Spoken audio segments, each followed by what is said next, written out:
Hi കൂട്ടുകാരെ, എൻ്റെ മറ്റൊരു വീഡിയോയിലേക്ക് സ്വാഗതം. എല്ലാവരും സുഖമായിട്ടിരിക്കുന്നെന്ന് കരുതുന്നു. ഇന്ന് ഞാൻ വന്നിരിക്കുന്ന ഒരു അച്ചിങ്ങ തോരൻ്റെ റെസിപ്പിയുമായിട്ടാണ്. അതുപോലെ നല്ല സ്വാദിഷ്ടമായിട്ടുള്ള ഒരു തക്കാളി വെച്ചിട്ടുള്ള ചമ്മന്തിയുടെ റെസിപ്പിയുമുണ്ട്. അപ്പോൾ നമ്മൾ അച്ചിങ്ങയൊക്കെ എടുത്ത് നന്നായിട്ട് അരിഞ്ഞൊക്കെ വെച്ചിട്ടുണ്ട്. അച്ചിങ്ങയിലേക്ക് വേണ്ട തേങ്ങയാണ്. നമ്മൾ കുറച്ച് തേങ്ങ അതുപോലെ തന്നെ കുറച്ച് ജീരകം കൂടി എടുത്തിട്ടുണ്ട്. നമ്മൾ എത്ര അച്ചിങ്ങ എടുക്കുന്നോ അതിനനുസരിച്ച് തേങ്ങയുടെ അളവ് കൂട്ടാം. പിന്നെ നമ്മൾ ഒരു നുള്ളു ജീരകം മാത്രമേ എടുത്തിട്ടുള്ളൂ. നമ്മുടെ അച്ചിങ്ങയൊക്കെ ഇവിടെ ചെറുതായിട്ട് അരിഞ്ഞ് വെച്ചിട്ടുണ്ട്. ഇനി ഇതിലേക്ക് നമ്മൾ ചതച്ച് വെച്ചിരിക്കുന്ന തേങ്ങയും ജീരകവും കൂടി ചേർത്ത് കൊടുക്കുന്നുണ്ട്. അതിനുശേഷം നമ്മളിതിലേക്ക് എരിവിന് ആവശ്യമായിട്ടുള്ള പച്ചമുളക് ചേർത്ത് കൊടുക്കുന്നുണ്ട്. നമ്മൾ കറിവേപ്പില ഉണ്ടെങ്കിൽ അതും കൂടെ ചേർത്ത് കൊടുക്കണം. എൻ്റെ കയ്യിൽ കറിവേപ്പില ഇല്ലായിരുന്നു, അതുകൊണ്ടിട്ടാണ് ഞാൻ ചേർത്ത് കൊടുക്കാറുള്ളത്. അതുപോലെ തന്നെ നമ്മൾ കുറച്ച് സവോള ചേർത്ത് കൊടുക്കുന്നുണ്ട്. നമ്മളൊരു 2 ചെറിയ സവോളയാണ് എടുത്തിരിക്കുന്നത്. അതുപോലെ തന്നെ നമ്മൾ ഒരു 1/4 സ്പൂൺ മഞ്ഞൾപ്പൊടി ചേർത്ത് കൊടുക്കുന്നുണ്ട്. അതിനുശേഷം ആവശ്യത്തിന് ഉപ്പും കൂടെ ചേർത്ത് കൊടുത്തിട്ടുണ്ട്. എന്നിട്ട് കൈ കൊണ്ട് നന്നായിട്ട് നമ്മൾ തിരുമ്മി പിടിപ്പിക്കണം. എല്ലാം കൂടെ നന്നായിട്ട് തിരുമ്മി എടുക്കണം. നമുക്ക് വേണമെങ്കിൽ ഈ സവാള, പച്ചമുളക്, അതുപോലെ തന്നെ മഞ്ഞൾപ്പൊടി, ഉപ്പ് എല്ലാം കൂടെ ഒന്നിച്ച് തേങ്ങയ്ക്കകത്തിട്ട് ചതച്ച് എടുത്ത് ഇതേപോലെ മിക്സ് ചെയ്താലും മതിയാവും. ഇനി ഒരു പാൻ അടുപ്പിൽ വെച്ച് നമ്മൾ വെളിച്ചെണ്ണ ഒഴിച്ച് കൊടുക്കുന്നുണ്ട്. അതിനുശേഷം നമ്മൾ കടുക് ചേർത്ത് കൊടുക്കുന്നുണ്ട്. ഈ സമയത്ത് നമുക്ക് വേണമെന്നുണ്ടെങ്കിൽ ഉണക്കമുളകും കൂടെ ചേർത്ത് കൊടുക്കാവുന്നതാണ്. ഞാൻ ചേർത്ത് കൊടുത്തിട്ടില്ല. അപ്പോൾ നമ്മുടെ എണ്ണയൊക്കെ ചൂടായി വന്ന സമയത്ത് നമ്മൾ കടുക് ഇട്ട് കൊടുക്കുന്നുണ്ട്. കടുകൊക്കെ നന്നായി പൊട്ടി വരാൻ തുടങ്ങിയിട്ടുണ്ടേ. നല്ല ടേസ്റ്റുള്ളൊരു തോരനാട്ടോ. നമ്മൾ ഈ അച്ചിങ്ങ നമ്മൾ വേവിക്കുന്ന സമയത്ത് ഒരു തുള്ളി വെള്ളം പോലും ചേർത്ത് കൊടുക്കുന്നില്ല. ലോ ഫ്ലെയിമിലിട്ടിട്ട് നമ്മൾ വേവിച്ചെടുക്കുകയാണ് ചെയ്യുന്നത്, മൂടി വെച്ചിട്ട്. നമ്മൾ വെള്ളം ഒഴിച്ച് കഴിയുമ്പോൾ അതിൻ്റെ ഒരു ടേസ്റ്റ് മാറും. അതുകൊണ്ട് നമ്മൾ ഒട്ടും വെള്ളം ചേർക്കാതെ വേണം ഇത് തയ്യാറാക്കി എടുക്കാൻ. കടുകൊക്കെ പൊട്ടി വന്നപ്പോൾ നമ്മൾ മിക്സ് ചെയ്ത് വെച്ചിരിക്കുന്ന ബീൻസ് ഇട്ട് കൊടുക്കുന്നുണ്ട്. ബീൻസൊക്കെ ഇട്ടതിന് ശേഷം നന്നായിട്ട് വീണ്ടും നമ്മൾ മിക്സ് ചെയ്തതിന് ശേഷം നമ്മൾ അടച്ച് വെച്ച് വേവിക്കുകയാണ് ചെയ്യുന്നത്.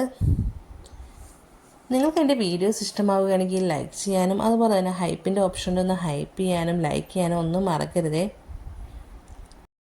ഞാൻ ഏതൊരു വീഡിയോ ഇട്ടാലും ലൈക്ക് ചെയ്യുന്ന കാര്യം പറയും, പക്ഷേ കഴിവതും ആരും ലൈക്ക് ചെയ്യാറേ ഇല്ല കേട്ടോ. നിങ്ങൾക്ക് എൻ്റെ വീഡിയോ ഇഷ്ടമാകാത്തതുകൊണ്ടാണ് നിങ്ങൾ ലൈക്ക് ചെയ്യാത്തത്.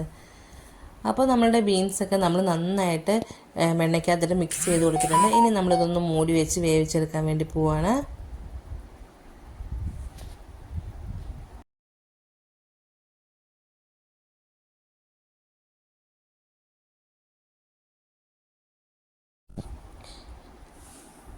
ഒരു 10-15 മിനിറ്റോളം ഇങ്ങനെ ലോ ഫ്ലെയിമിൽ തന്നെ കിടന്നിട്ടുണ്ട്. ഇടയ്ക്ക് നമ്മൾ മിക്സ് ചെയ്ത് കൊടുക്കുന്നുണ്ടായിരുന്നു. അതിനുശേഷം നമ്മൾ നന്നായിട്ട് മിക്സ് ചെയ്ത് കൊടുക്കുന്നുണ്ട് കേട്ടോ, അടപ്പൊക്കെ തുറന്നതിന് ശേഷം.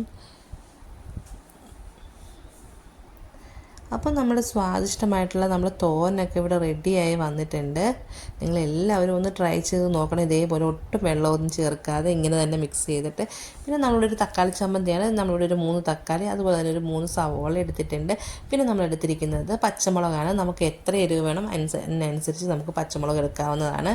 ശരിക്കും പറഞ്ഞാൽ ഈ തക്കാളി ചമ്മന്തി ഉണ്ടാക്കുമ്പോൾ എരിവ് കുറച്ച് മുൻപേ നിൽക്കണം. അത് പച്ചമുളകിൻ്റെ എരിവ് തന്നെയാണ്, എന്നാലേ നമ്മൾ ഉദ്ദേശിക്കുന്ന ടേസ്റ്റ് കിട്ടത്തുള്ളൂ. പിന്നെ ഒരു 4-5 അല്ലി വെളുത്തുള്ളി വേണമെന്നുള്ളവർക്ക് ചേർത്ത് കൊടുക്കാവുന്നതാണ്. ഞാൻ ചേർത്തിട്ടില്ല.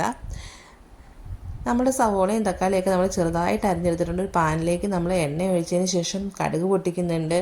നമ്മൾ ശരിക്കും പറഞ്ഞാൽ വെളിച്ചെണ്ണയിൽ ഉണ്ടാക്കിയെടുത്താലാണ് ശരിക്കും ഒരു നല്ലൊരു ടേസ്റ്റ് വരുന്നത് കേട്ടോ. പിന്നെ നമ്മൾ കുറച്ച് ഉപ്പും കൂടെ ആ എണ്ണയിലേക്ക് ഇട്ട് കൊടുത്തതിന് ശേഷം നമ്മൾ അരിഞ്ഞ് വെച്ചിരിക്കുന്ന തക്കാളി, പച്ചമുളക്, സവോള ഇത് നമ്മൾ ചേർത്ത് കൊടുത്ത് നന്നായിട്ട് മിക്സ് ചെയ്ത് കൊടുക്കുന്നുണ്ട്. ഇനി തക്കാളിയുടെ വെള്ളമൊക്കെ ഇറങ്ങി വന്ന് നന്നായിട്ട് വെന്തൊക്കെ നല്ല വഴണ്ട് നല്ല മുരിഞ്ഞ രീതിയിൽ വരണം. അപ്പോഴാണ് നമ്മുടെ തക്കാളി ചമ്മന്തിക്കൊക്കെ ടേസ്റ്റ് കൂടുതൽ തോന്നുന്നത്. ഇത് ഒരു മുട്ട പൊരിച്ചത് അല്ലെങ്കിൽ ഒരു ഉണക്കമീൻ ഉണ്ടെങ്കിൽ ഭയങ്കര ടേസ്റ്റ് ആയിരിക്കും കഴിക്കാൻ കേട്ടോ. കഴിച്ചിട്ടില്ലാത്തവരൊന്ന് ട്രൈ ചെയ്ത് നോക്കണേ. എനിക്ക് ഏറ്റവും ഇഷ്ടമുള്ളൊരു കറിയാണ് ഇതുപോലെ തക്കാളി ചമ്മന്തിയും ഉണക്കമീൻ ഉണ്ടെങ്കിൽ ഭയങ്കര സന്തോഷം. അപ്പോൾ നമ്മൾ തക്കാളിയും പച്ചമുളകും ഒക്കെ ഇട്ടതിന് ശേഷം നമ്മൾ മിക്സ് ചെയ്ത് കൊടുക്കുന്നുണ്ട്. കാന്താരി മുളക് ഉണ്ടെങ്കിൽ അത് ചേർത്താൽ ഇതിലും ടേസ്റ്റ് ഉണ്ടാവും കേട്ടോ. നമുക്ക് വേണമെന്നുണ്ടെങ്കിൽ ഇത് മഞ്ഞൾപ്പൊടി ചേർത്ത് കൊടുക്കാം. ഞാൻ മഞ്ഞൾപ്പൊടി ഒന്നും ചേർത്ത് കൊടുക്കുന്നില്ല. നമുക്ക് ആവശ്യമുണ്ടെങ്കിൽ മഞ്ഞൾപ്പൊടി ചേർത്ത് കൊടുക്കാം. നമ്മൾ സവോളയൊക്കെ ഏകദേശം നമ്മുടെ തക്കാളിയൊക്കെ നല്ല വെന്തൊക്കെ വന്നിട്ടുണ്ട്. അപ്പോൾ നമ്മുടെ തക്കാളി ചമ്മന്തി ഇവിടെ റെഡിയായി. എല്ലാവരും ഇതുപോലെ ട്രൈ ചെയ്തിട്ടില്ലെങ്കിൽ ഒരു വട്ടെങ്കിലും ഇതുപോലെ തക്കാളി ചമ്മന്തി ഒന്ന് ഉണ്ടാക്കി നോക്കണം. എന്നിട്ട് ചോറിൻ്റെ കൂടെ ഈ തക്കാളി ചമ്മന്തി എനിക്കൊരു മുട്ട പൊരിച്ചതൊക്കെ ആയിട്ട് കഴിച്ച് നോക്കണം കേട്ടോ. ഭയങ്കര ടേസ്റ്റ് ആയിരിക്കും. അപ്പോൾ നിങ്ങൾക്ക് എൻ്റെ ഈ വീഡിയോ ഇഷ്ടമായെന്ന് കരുതുന്നു. ഇനി അടുത്തൊരു വീഡിയോയുമായിട്ട് വീണ്ടും കാണാം. Thanks for watching.